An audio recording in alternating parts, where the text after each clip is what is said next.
Democratic Party lawmaker Lam Chak-ting sentenced to 37 months in jail after being convicted of rioting in Yuen Long in 2019. Trump confirms Zelensky will be in Washington on Friday to sign a Ukraine-U.S. minerals deal. And Hamas hands over the remains of 4 hostages in exchange for Israel's release of over 600 Palestinian prisoners.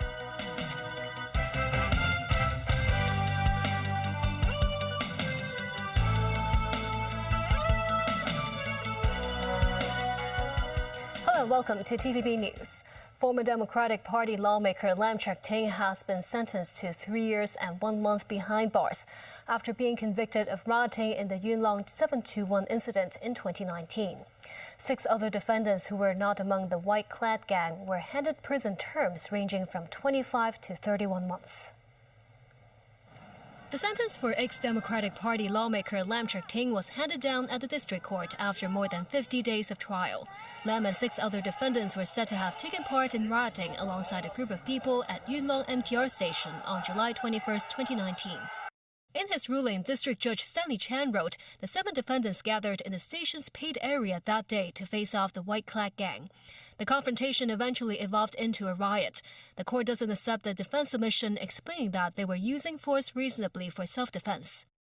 In sentencing, Chan said 2019 has marked a watershed moment in a lot of people's life and was also a year that the Pearl of the Orient saw its luster dimmed with Hong Kong splintered by deep political divides. He said while Lam did not engage in violent actions, but as a lawmaker at the time, he was well known in society, so his presence helped escalate the situation.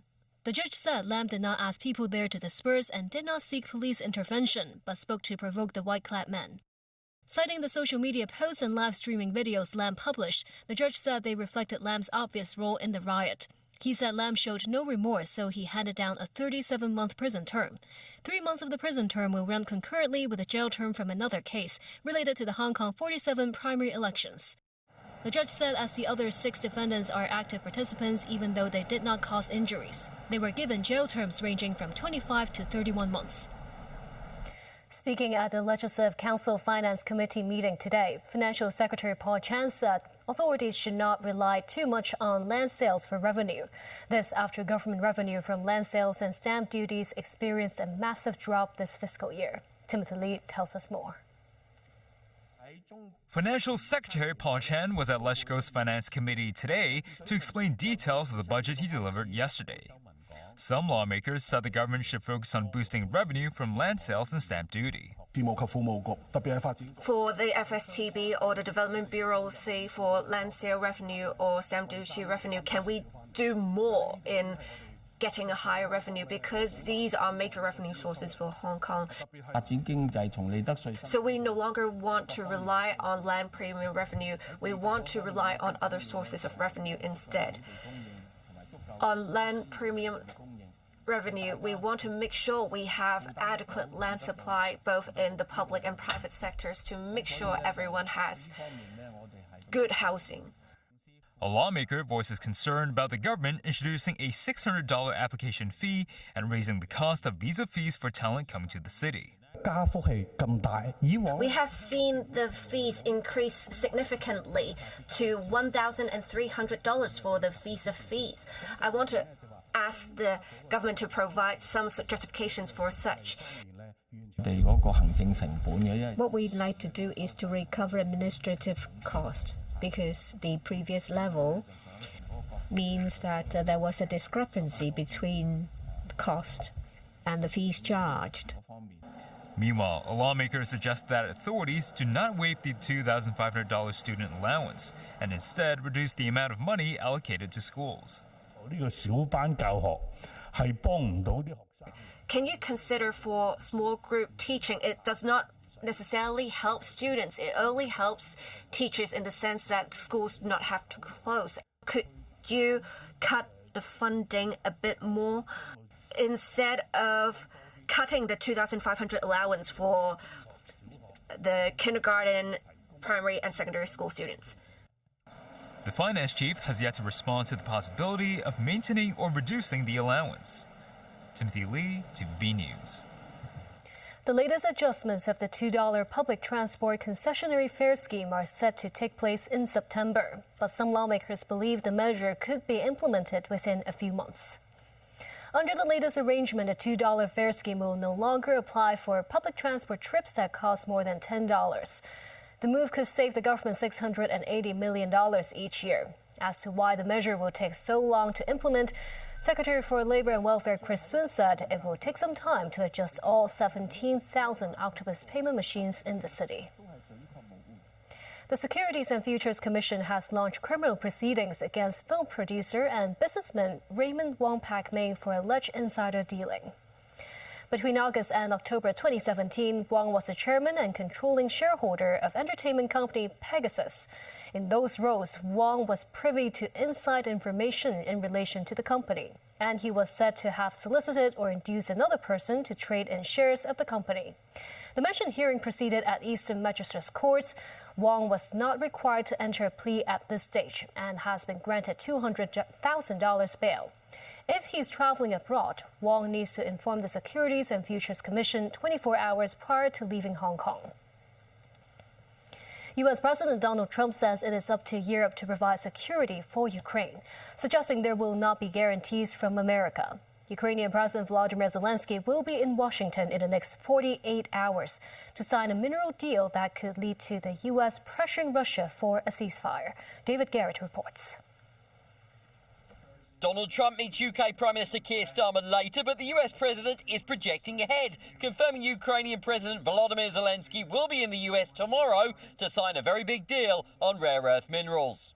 We're in for probably $350 billion. Europe is in for $100 billion. And that's a big difference. So we're in for probably 3 times as much, and yet it's very important to everybody, but Europe's very close. We have a big ocean separating us, so it's very important for Europe, and they hopefully will step up and do maybe more than they're doing, and maybe a lot more. Mr. President, on Ukraine, can you talk a little bit about what type of security guarantees you're willing to make? Well, I'm not going to make security guarantees beyond very much. We're going to have Europe do that because it's in, we're talking about Europe as the next door neighbor. The imminent agreement should get the US on side and could help broker an end to the 3-year war. Zelensky says the framework is in place, but not everything is settled. Friday's conversation with Trump will be essential in making the deal work. I have questions, and we very need answers, very honest answers, because we are in a war and we have to understand on what we can count. Yeah, and that's why this visit before Putin is a very good signal, first of all. I think so. To my mind, I don't know how it will be, because I'm still in the capital, so we will see. In this deal, there are only, basic things about that, yes, security guarantees and etc. But I think it's not about it. Next steps have to be about it. Without future security guarantees, we will not have really just peace. UK Prime Minister's arrival in Washington has been somewhat overshadowed. Starmer at the British ambassador's residence says his country's relationship with the US is relevant. Freedom to thrive and freedom to pursue the future. A freedom which, this week, we've shown our willingness to defend with the biggest sustained increase in our defence spending since the Cold War. Suggestions British military peacekeepers could be on the ground in Ukraine following a potential ceasefire agreement. Ahead of their meeting, Starmer says he's in lockstep with President Trump. David Garrett, TVB News. The Ministry of Commerce in Beijing has urged the European Union to stop smearing China and shifting blames after several Chinese names were added to the bloc's latest sanctions list over Russia's invasion of Ukraine. A spokesperson for the ministry stressed China's strong opposition against what Beijing calls EU's unreasonable unilateral sanctions. China says the sanctions lack an international law basis or authorization by the United Nations Security Council. He said the actions are contrary to the consensus reached by Chinese and European leaders and would exert a negative influence on their bilateral trade ties. The European Council on Monday adopted a 16th package of sanctions against entities that it identified as supporting Moscow's war efforts or have engaged in sanctions circumvention. The list includes 25 Chinese individuals and firms. U.S. President Donald Trump declined to comment in response to a question about whether he would allow China to take back control of Taiwan by force. Trump was speaking at a cabinet meeting in Washington, saying he has a good relationship with President Xi Jinping. The U.S. switched diplomatic recognition from Taipei to Beijing in 1979, though it maintains strong unofficial relations with Taiwan and has vowed to defend the democratically run island. Nasty Karim with more. These vessels, according to Taiwan, are Chinese warships conducting drills off the island's southern coast. A crewman from a Taiwanese naval vessel sends out a broadcast saying the ship from the mainland is conducting shooting exercises in Taiwan's exclusive economic zone, asking them to stop. China has maintained that it has the right to take back Taiwan, which the U.S. has long vowed to defend. However, U.S. President Donald Trump was non-committal when asked if Washington would ever allow China to take Taiwan by force. I never comment on that. I don't comment on anything because I don't want to ever put myself in that position. And if I said it, I certainly wouldn't be saying it to you. I'd be saying it to other people, maybe people around this table, and very specific people around this table. So I don't want to put myself in that position. But I can tell you what, I have a great relationship with President Xi. I've had a great relationship with him.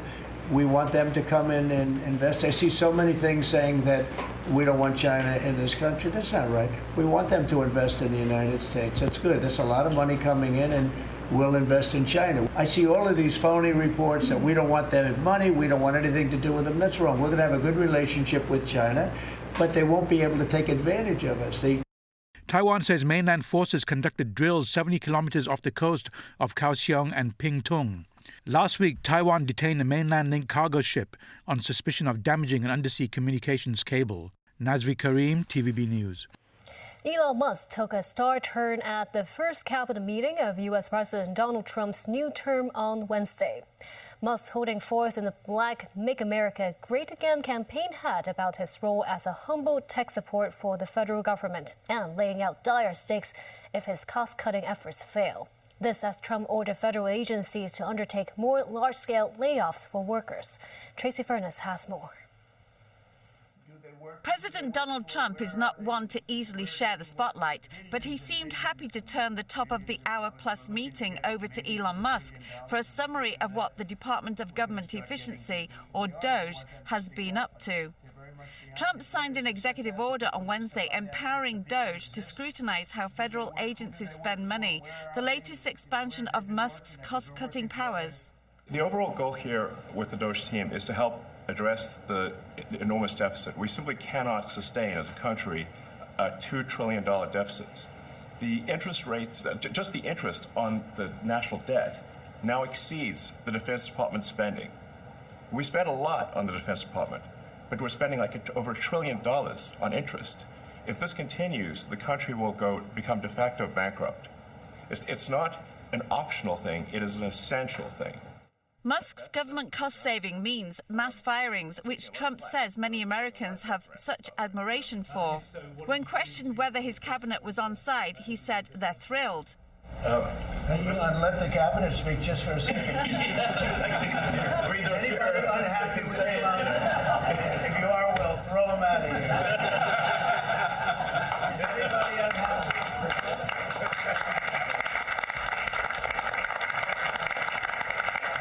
We have a lot of respect for Elon and that he's doing this, and some disagree a little bit, but I will tell you, for the most part, I think everyone's not only happy, they're thrilled. Not everybody, though. Outside the U.S. Capitol, a small group of protesters or passers-by interrupted members of the Congressional Doge Caucus, speaking at a press conference, hurling insults about Doge and Musk. Tracy Furness, TVB News. Hamas handed over the bodies of 4 hostages to the Red Cross early today in exchange for Israel's release of over 600 Palestinian prisoners. This days before the first phase of the ceasefire in the Gaza Strip is to end. The convoy believed to be carrying the remains of 4 Israeli hostages arrived at the National Center for Forensic Medicine before dawn. An Israeli security official confirmed that Hamas handed the hostages' bodies to the Red Cross. Israel said the caskets were delivered with the help of Egyptian mediators through an Israeli crossing, and an identification process had begun. At around the same time, a Red Cross convoy carrying released Palestinian prisoners left Israel's Ofer prison, headed for the West Bank town of Betunia. And still ahead, the U.S. announces a $1 billion plan to fight bird flu and ease egg prices. Pope Francis shows slight improvement in his condition as he battles double pneumonia. And Kai Tak Sports Park opening ceremony ticket holders exchange their e-vouchers for physical tickets at the Kai Tak Arena.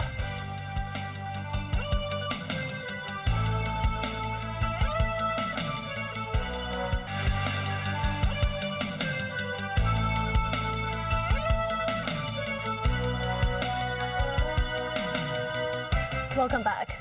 An ongoing avian flu in poultry has sent egg prices skyrocketing across the United States. The U.S. Agriculture Department is planning to temporarily boost imports and cut exports of eggs in an effort to increase domestic supply. The agency has laid out a 5-pronged strategy, including farm relief and chicken vaccinations to curb the bird flu outbreaks. Danny Zhou has the story. The U.S. Department of Agriculture has announced investments of up to $1 billion to combat the spread of the highly pathogenic aviation influenza H5N1. The 3-year epidemic has led to the culling of 166 million chickens, and the first fatal human case in the U.S. was reported in January. Even though the USDA has been working to contain the flu, the impact on egg production has been severe. The average egg prices jumped 50% in 2024, according to Consumer Price Index, and authorities are forecasting an additional 20% rise this year. This has led America to look for supply beyond its borders. Turkey stepped in and has started shipping 15,000 tons of eggs to the U.S. The shipment is part of a preliminary deal between the two nations that will continue through July. Turkey is expected to supply 420 million eggs to the U.S. this year, up from 70 million normally. On Wednesday, U.S. Agriculture Secretary Brooke Rollins detailed a comprehensive approach to protect domestic poultry industry from the virus. The USDA plans to spend up to $500 million on wildlife biosecurity measures to help keep the virus off farms. How do we ensure that our egg-laying chickens aren't getting this disease? Mostly it comes from wildfowl that fly over or get into the barns. So USDA will be producing at no charge an audit to every single egg farmer in this country. $400 million will be dedicated to increasing payment rates to affected farmers. That's in addition to funding already provided to indemnify producers whose flocks have been impacted by avian flu. Authorities will look at cutting back on regulations on egg producers to make it easier for families to raise their own backyard chickens. Up to $100 million investment will be available for exploring vaccines and therapeutics with chickens. But Rollins is lukewarm on authorizing their use. Our egg layers and our broilers, our poultry industry does not use vaccinations right now. A lot of the industry believes on the egg laying side that we should, but it isn't a proven vaccine yet. Mexico vaccinates their egg layers and they still are hit with about 80% even vaccinated with this avian flu. She said further research is needed for the USDA to fully understand how the vaccines will affect the food supply. Danny Zhou, TVB News. Pope Francis has shown slight improvement in his medical condition as the 88-year-old battles double pneumonia. Doctors, nuns, and dozens of faithful gathered on Wednesday to attend a mass held for the pontiff in the chapel of the Gemelli Hospital, where he continues his treatment for a complex lung infection. The Vatican said Francis has shown further, though slight improvement, but doctors still say his prognosis is still guarded. The slight kidney insufficiency detected a few days ago has receded, and Francis continues to receive respiratory physiotherapy. The Kai Tak Sports Park is set to hold its opening ceremony on Saturday. Starting today, citizens can exchange their e-tickets for the physical tickets in person. But some wish the ticketing arrangements can be simplified for future events. Ticket holders can come to the Kai Tak Arena to swap their e-tickets for physical tickets to the sports park's inaugural event. Long queues could be seen before the workstations opened. A total of 8,500 tickets were all snapped up in about half an hour last Friday. Ticket holders must come to the sports center in person with their e-vouchers and identification documents bearing their photos to obtain the physical tickets. Some arrived 2 hours early. Very quick, fast. The staff here is quite supportive and also helpful. Some said improvements could be made as well. If they can give us the signage, they can show me where can I go to the arena. This student even had to skip the morning class to pick up the physical ticket. Wait is too long because I wait for around 30 minutes, and I need to go to school now. So I think it's too long, and I want to online to get a ticket. I don't need to come here. The ticket collection hours for the first 2 days are from around noon to 10 p.m. On Saturday, collection starts at 9 a.m. but ends at 3 p.m., around 3.5 hours before the opening ceremony. The organizer also hands out a total of 1,000 discount vouchers from Kai Tak Mall on a first-come, first-served basis to encourage early retrieval of physical tickets. Officiated by Chief Executive John Lee, the 90-minute opening ceremony of the Kai Tak Sports Park will commence at 6:30 p.m. on Saturday. Hong Kong Unison is reportedly considering dissolution. Founded 24 years ago, the non-profit body has been championing the rights of ethnic minorities in Hong Kong.